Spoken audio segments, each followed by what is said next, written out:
the Buccaneers, as we mentioned at the very top, in the process of systematically keeping the band together, close to re-signing Ndamukong Suh to another one-year deal.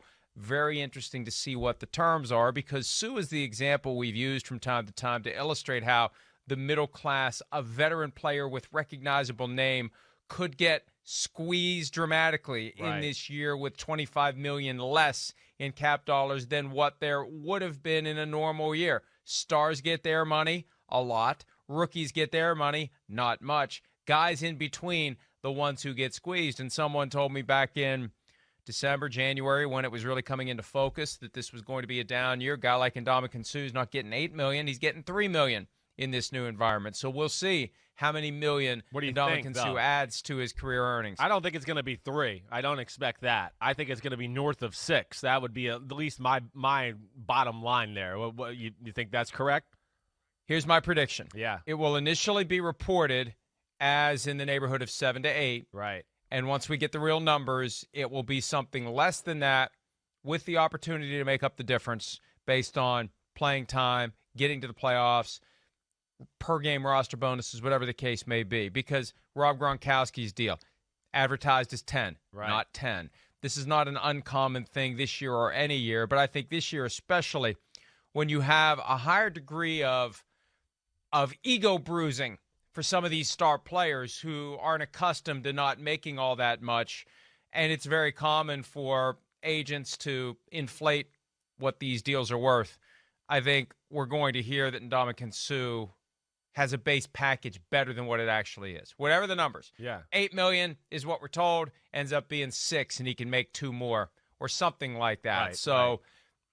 Assume that up to is part of whatever the initial report is as to what Ndamukong Suh makes. Because I just think that even though they've created a bunch of cap space with some of these other deals, that doesn't mean that Ndamukong Suh is the one who's going to consume it. You can save that cap space for some of these other deals you have to do for your younger players who are moving toward contract number 2. Vita Vea is already eligible.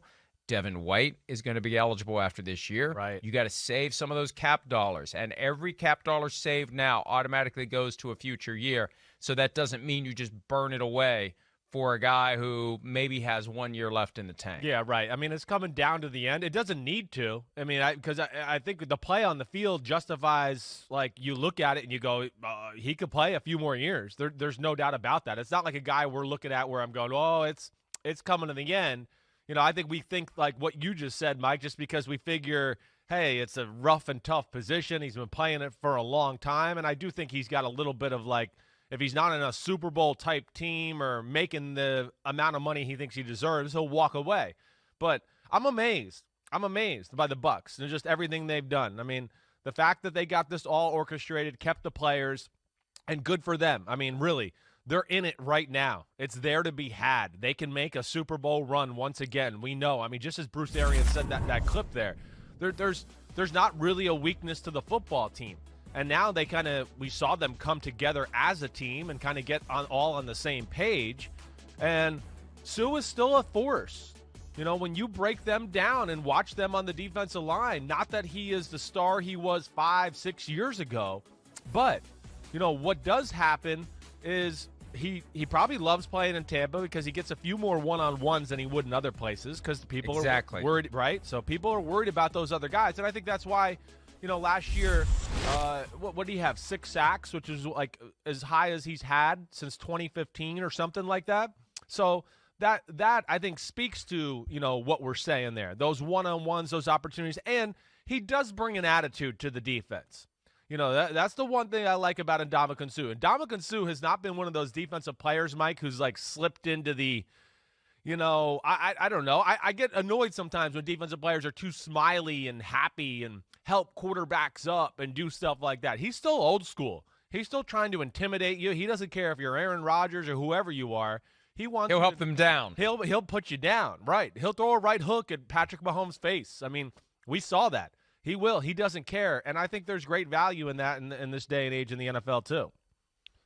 Well, there's a line there that you don't want to cross. Yeah, and he's been on either the wrong side of it or stepping on it literally from time to time during the course of his career. But I like the point that in Tampa with those other great linemen around him, he's no longer the guy who gets doubled and tripled. He's the guy who's getting the one-on-one matchups, and he's able to have a freer run at the quarterback or the ball carrier or whatever it is his assignment requires on that play. Hi, I'm Mike Tirico, and thanks for watching. Make sure to hit subscribe for the latest news and highlights from NBC Sports.